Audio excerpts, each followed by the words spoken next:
அருட்பெருஞ்சோதி அருட்பெருஞ்சோதி தனிப்பெரும் கருணை அருட்பெருஞ்சோதி எல்லா உயிர்களும் இன்புற்று வாழ்க கொல்லா விரதம் குவலயமெல்லாம் ஓங்குக.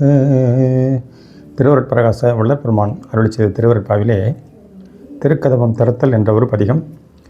அந்த பதிகத்திற்கு திண்டுக்கல் சுவாமி சரவணானந்தா அவர்கள் உரை விளக்கம் எழுதி வெளியிட்டிருந்தார்கள். இதுவரை 4 பாக்களுக்கு திண்டுக்கல் சுவாமி சரவணானந்தா அவர்கள் வரைந்த உரை விளக்கம் அன்பர்களுக்கு ஒலி வடிவிலே தரப்பட்டது. இன்றைய நாளிலே 5வது பாடல். அதற்கு திண்டுக்கல் சுவாமி சரவணானந்தா அவர்கள் வரைந்த உரை விளக்கம் ஒலி வடிவிலே தரப்படுகின்றது. பாடல் எண் 5.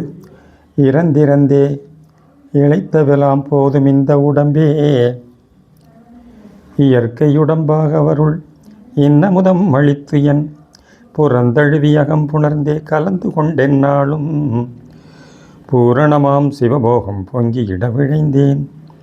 பிறந்திறந்து பொய்க்கதியை பெற நினைத்தே மாந்த பேதையர் போல் என்னை நினையேல். பெரிய திருக்கதவம் திறந்தருளி அணைந்திடுவாய். சிற்றபை வாழரசே சித்த சிகாமணியே என் திருநடனாயகனே. விளக்கம். பெரிய திருக்கதவம் திறந்து அருளவும் புறமுடு அகமும் கலந்து கொண்டு இரவா வரத்தோடு இனிது மகிழ்ந்து என்றென்றும் வாழ்ந்திட வேண்டப்படுகின்றது இப்பாடலில். இதுகாரும் இந்த ஆன்மாவுக்குத்தான் எத்தனை எத்தனை பிறவிகள் சூழ்ந்து சூழ்ந்து வருத்தி சென்றனவோ யான் அறியேன். அப்படி பட்டு பட்டு வருந்தி மாய்ந்து போனதை எண்ணி கலக்கமடைகின்றேன் இப்போது. இனியும் அப்படி பிறக்கவும் அவத்தைப்பட்டு அழியவும் சிறிதும் இசையேன். போதும் அந்த அவலப் பிழைப்பு. எனவே இப்போது யான் ஏற்றுள்ள இந்த உடம்பையே இயற்கை உடம்பாக மாற்றி எழிலச் செய்திடல் வேண்டும் என்கின்றார் எம்பெருமானார். இவர் வேண்டும் இயற்கை உடம்பு என்பது எது? இப்போது ஒருவன் ஏற்றுள்ள புற உடம்பு இயற்கை அல்ல. இத்தூல வடிவுக்குள் விளங்கும் சூக்கும நுண்ணுடலும் கூட இயற்கை உடம்பாகாது. இவை இரண்டுமே அழிவுறும் தன்மையானவாம். இயற்கையான ஒன்று அழிவற்றது, அது தெய்வீக இயல் கொண்டதாம். அதுவே காரண தேகம் எனவும் ஆன்மா எனவும் கூறப்படுவது. இக்காரண ஆன்ம சிற்றுரு கடவுட்பேருருவின் உண்மையை கொண்டு இருக்கும் ஒன்றாகும். இவ் ஆன்மாவில் மறைந்து இருந்து பக்குவ காலத்தே சுத்த அருள் அமுத ஜோதியாக வெளிப்பட்டு சூழ் உருவையும் சுத்த உடம்பாக ஆக்கிவிடுவதாம். இப்படி ஒருவன் சுத்த ஆன்ம காரண வடிவனன் ஆகி அருள் அனுபவ வாழ்வு கொண்டு விளங்கும் போதுதான் உண்மை முத்திநிலை எய்தியவன் ஆகின்றான். இதுதான் ஒருவன் இயற்கை எய்தினான் என்பதன் உண்மையாம். மற்றபடி சாதாரணமாக இறந்து போன ஒருவனை இயற்கையை எய்தினான் என்று சொல்லுவது உண்மை அல்ல. மரணத்தை ஒழித்து அமரத்துவம் அளிப்பது அமுதம் என்பர்.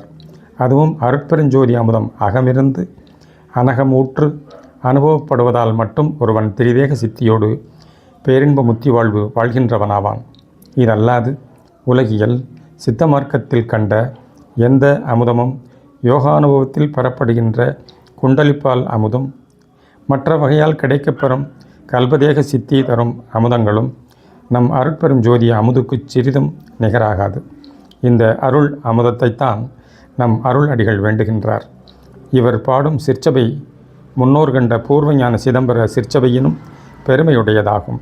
அன்று இரவாவரம் தரு நற்சபையே என மறை புகழ்வது சிற்சபையே என போற்றப்பட்ட ஒன்றால் மனிதன் காரணதேக நிலையில் இருந்து கொண்டு பிறவாதே இரவாதே மறைந்து கிடப்பதே இரவா வரமாக எண்ணி இருமாந்து போனான். அப்படி ஆன்ம வடிவில் அருவமாய் இல்லாதே இருக்கும் வாழா நிலையை விரும்பிடவில்லை நம் வள்ளற்பெருமான். ஆகவேதான் அருட்பெரும் ஜோதி நடனபதி எழுந்தருளி திகழ்கின்ற சத்திய ஞான சபையாம் சிற்சபை வாழ்வால் அழியா பேரின்ப பெருவாழ்வை உலகுக்கு அறிமுகப்படுத்துகின்றார். இச்சிற்சபையின் வாயில் பெரிய திருக்கதவம் எனப்படுகின்றது. இதன் மூலம் அடையப்பெறுவது பெரு முத்தி சித்தி பெருவாழ்வு ஆகும். இதனால் இதுவரை கொண்டிருந்த அருண் சமய மத நெறியெல்லாம் சுத்த சன்மார்க்க பெருநெறி முன் சிறு நெறிகளாகவே தோற்றுகின்றனவாம். இவ் அனகப் பெருநெறியால் அகமிருந்த அற்பூரண ஜோதி அமுதம் அவ்வகநிலை நின்று எழுந்து தேகநிலை எல்லாம் கடந்து அகண்டமாய் நிரம்பி விடுகின்றதாம். இதனையே அகம் புணர்ந்து புறந்தழுவி கலந்து கொண்டு பூரணமாய் என்றும் விளங்கும் சிவபோக நிலையாக குறித்துள்ளார் இப்பாடலில். இந்த மரணமில்லா பேரின்ப பெருவாழ்வு ஒன்றே இவரது முடிந்த குறிக்கோள். மற்ற பலவாகிய சித்தி பெயர்களை பெற்று முடிவில் பொய்த்து ஏமாந்து போவது பேதமை என்பதே இவருடைய கருத்தாகும். ஆகவே பெருநெறி ஒன்றையே கடைபிடித்து ஒழுகி உலகவரெல்லாம் உலவா இன்பில் தழைத்திடச் செய்யவே பெருநெறி வகுத்து வழங்கி பெரிய திருக்கதமும் திறந்து வைத்து கொண்டு எல்லோரையும் வம்மின் பேரின்ப பெருவாழ்வு பெற வம்மின் என்று அழைத்து கொண்டிருக்கின்றார். எங்கே? நமது உள்வளர் உண்மை சத்தியஞான சபைக்கே அழைக்கின்றார். தயா ஒழுக்கமும் தயா விசாரமும் கொண்டு அகம் அடைதல் வேண்டும். அடைந்துவிட்டால் அங்கிருந்து அனகமாக வாழலாம். ஆனந்த பெருவாழ்வு. அருட்பெரும் ஜோதி அருட்பெரும் ஜோதி தனிப்பெரும் கருணை அருட்பெரும் ஜோதி தயவு.